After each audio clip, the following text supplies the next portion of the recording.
What is going on, beautiful people? I am Lee Hammock, the diagnosed self-aware narcissist known as mental illness, and welcome to part 8 in my series on why people stay with narcissists. Part 8 is going to be titled, The Story You Keep Telling Yourself. The story you keep telling yourself about the narcissist, about the relationship, about your life is one of the main reasons why you stay in a toxic narcissistic relationship.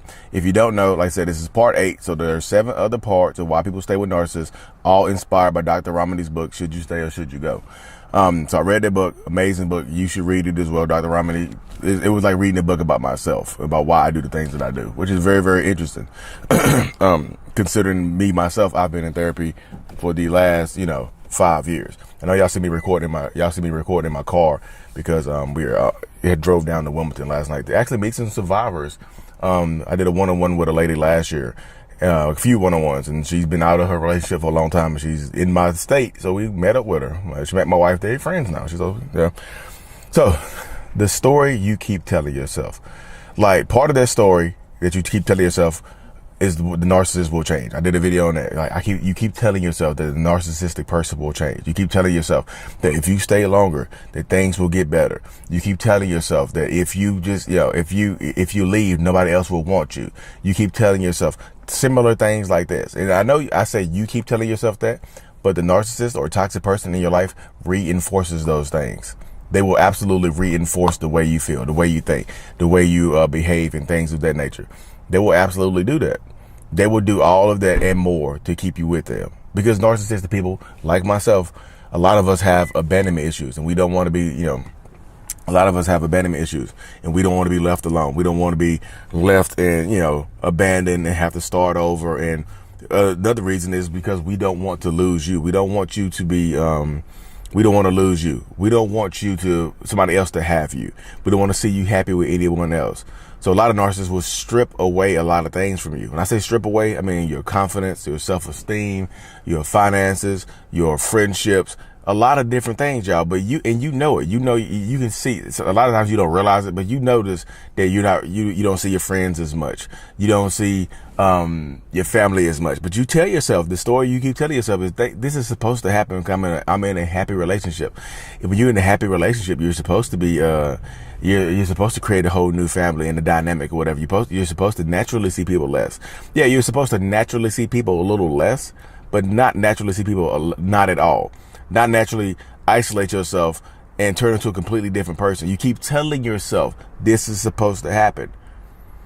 So when you're with a narcissist, I said it's the story you keep telling yourself. It's like a book. It's like the story you keep telling yourself is a book you're writing of why you should stay with the narcissist. The story of why you should stay in this toxic relationship, authored by you, co-authored by that toxic narcissistic person. You see how that works right there? When you're in a relationship with a narcissist, you don't get to write your own book. You have a co-author. You have a co-author in this book that is telling you, that is reinforcing the negative reasons that you keep telling yourself that you should stay in this relationship. One reason, the story you keep telling yourself, nobody else will want me. Why don't you think anybody else will want you? Because a lot of times that narcissist or toxic person has said those words to you. You know nobody else is going to want you, right? Good luck finding somebody else that'll love you like I do, for you, not for anything else. They keep telling you that type of stuff right there. They'll tell you that nobody else will want you over and over and over again. And the more they tell you that type of stuff, the more you get conditioned to actually believe it. You know what I mean? So I tell people all the time, like, they keep telling you that nobody else is going to want you, right?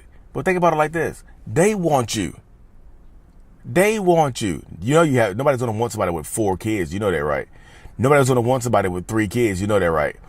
But they won't let you go, which indicates, guess what? That they want you. Their whole argument that nobody else will want you collapses in on itself.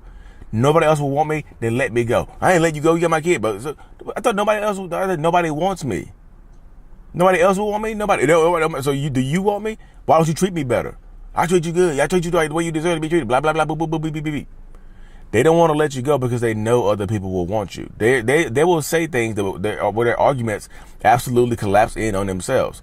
Nobody else is going to want you. You're fat. You're ugly. You're disgusting. You're this. You're that. They'll say all these negative traits about you, but simultaneously won't let you go, which means that they themselves want you. They themselves want you. But this is one of the examples that if you let a narcissist talk too much, they get inside your head. They get the yapping and yapping like a little chihuahua, and they don't stop until you give in, or until they exhaust you. Until they exhaust you. See how I talk like that? It's like, it sounds like I'm from New York. I'm telling you, they're gonna exhaust you. But that's how it goes, y'all. That's how a lot of people. You have to get into your head. A lot of people get convinced that nobody else is gonna want them. You know what I mean? Or another part of the story, you keep telling yourself, chapter 2, things are gonna get better if you stay longer.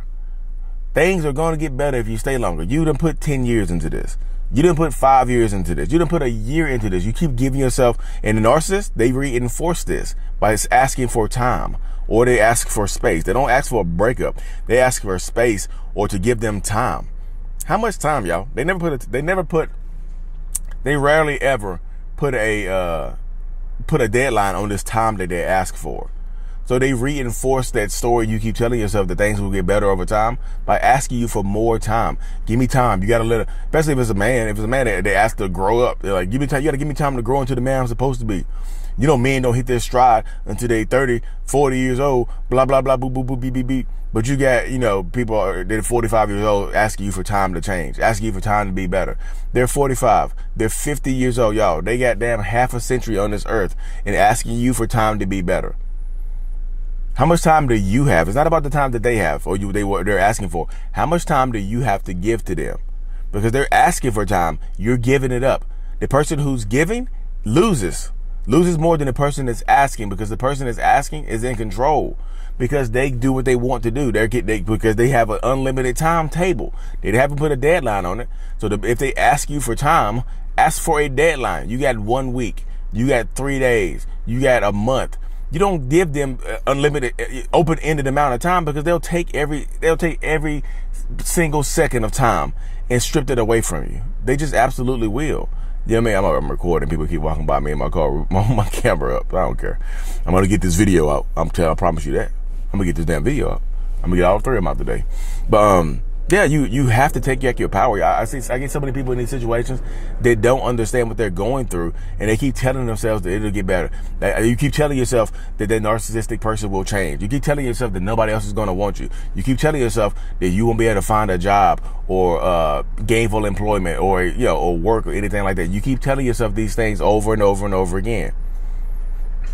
You keep telling yourself that because they financially abuse you and convince you that you won't find a job, that nobody will hire you. You're too stupid to move. You're too stupid to work anywhere. You don't have enough life skills to work anywhere. You're a terrible partner. You'll be a terrible employee. They keep reinforcing that stuff. So it's not only the story that you tell yourself; it's the things that the narcissists say are reinforcing the things that you tell yourself. But Lee, how do I get away from that? How do we tell ourselves a better story? Get around a better group of people who reinforce the positive things that you tell yourself. I can move on. I can be better. I can be stronger. I'm a good person.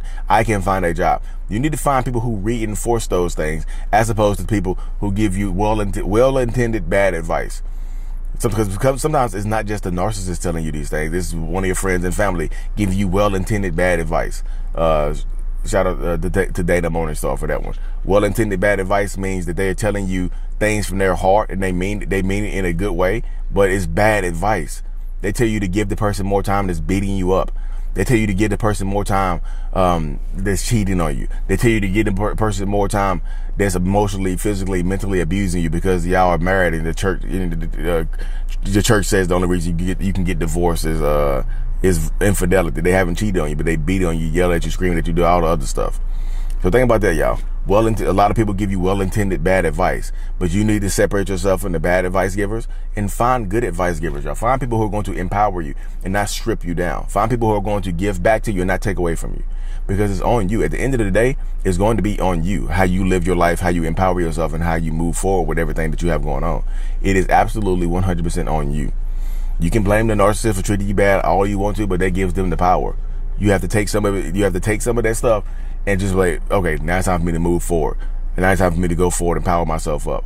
But y'all, I'm gonna cut this thing short. Cut this thing to the end, y'all. I'm sitting in this parking lot. But yeah, I hope y'all enjoyed this series. All of these videos are in a playlist, 1 through 8. And I know this might not be the reason that you stayed, but there's 7 other videos with reasons behind why you might have stayed. Children, religion, money, promising they'll change, love, some other stuff. It's a 7-part series, y'all.